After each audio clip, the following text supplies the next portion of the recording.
Page 150, le numéro 44.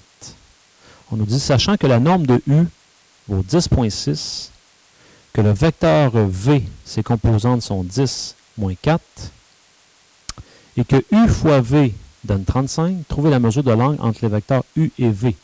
Alors ici, la stratégie à utiliser, c'est de se rappeler que U fois V, le produit scalaire de U et V, c'est égal à la norme de U fois la norme de V fois le cos de l'angle entre les deux.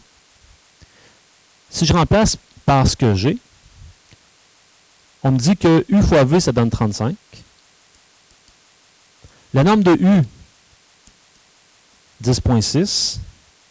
La norme de V, bien, la norme de V, on peut la trouver facilement là, parce qu'avec les composantes, vous pouvez trouver sa norme. Donc, vous le ferez par, vous pouvez utiliser Pythagore et vous allez obtenir 10.77 fois le cos de θ. C'est la seule information que je n'ai pas. Donc, ici, je pourrais faire 35, que je vais venir diviser par 10.6 fois 10.77, ce qui va me donner le cos de θ. Il me reste simplement, pour avoir la mesure de l'angle θ, à faire cos moins 1 de mon rapport, et vous allez obtenir 72,15 degrés.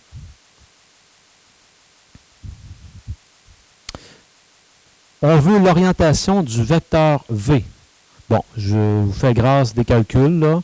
Ces composantes, c'est 10 moins 4. Alors, si les composantes de V sont 10 moins 4,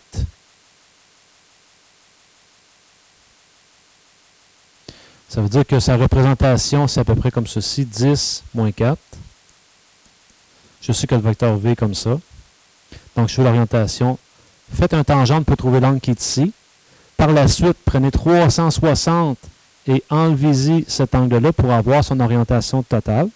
Et vous allez obtenir 338,2 degrés. Ce n'est pas un calcul très compliqué ici. Maintenant, on veut trouver l'orientation du vecteur U. Encore une fois, pour l'orientation du vecteur U, on est face à deux situations. Dans le calcul précédent, on avait trouvé 338,2, ce qui faisait en sorte que quand on avait calculé le θ ici, ce qui nous donnait 21,8 degrés. Quand je vous dis qu'on a deux situations, regardez bien ce qui se passe. Je vais représenter, dans un premier temps, mon vecteur U, le vecteur V, 10 moins 4. Donc, le vecteur V, 10 moins 4, voilà. Je vais mettre l'autre possibilité tout de suite, le vecteur V, 10 moins 4. C'est le même vecteur. Donc, ça, c'est mon vecteur V.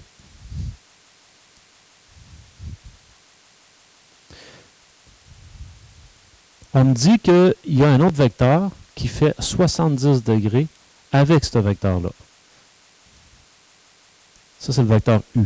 Le vecteur U, là, il peut faire 70 degrés comme ça ici, ou il peut faire 70 degrés comme ça ici.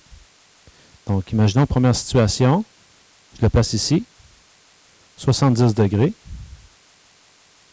Deuxième possibilité, je viens le placer comme ça ici, 70 degrés. Donc, ce vecteur-là, ça c'est mon vecteur V. Et là, la question, c'est trouver l'orientation. Pardon, je dis V, mais c'est U, là. Désolé. Donc, trouver l'orientation du vecteur U. Si j'analyse un petit peu ce qui se passe, je vais me tracer une belle droite horizontale pour comprendre de quelle manière que ça se comporte. Voilà ici. Voilà ici. On a ici 21,8 degrés. Et entre les deux, on avait déduit juste en haut qu'il y avait 72,15 degrés.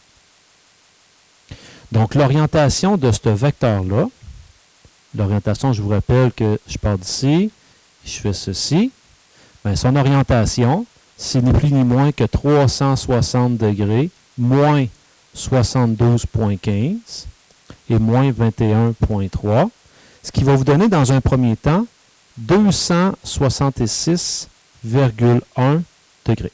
Ça, c'est ma première situation possible. Deuxième situation. Le même vecteur V, on avait ici comme orientation. C'était pas son orientation, mais j'avais trouvé que l'angle qui est ici, c'est 21,3.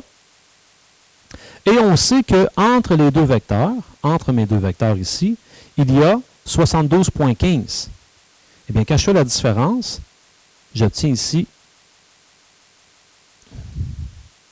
50. Ici, c'était 21,8. Donc, j'obtiens ici 50,3 degrés. Puis ça, c'est l'orientation directement de ce vecteur-là, parce que l'orientation, je vous rappelle que c'est lorsque je pars d'ici comme ça, et je vais chercher ce bout-là. 50,3 degrés. Voilà les deux possibilités. C'est ce qui conclut pour le numéro 44.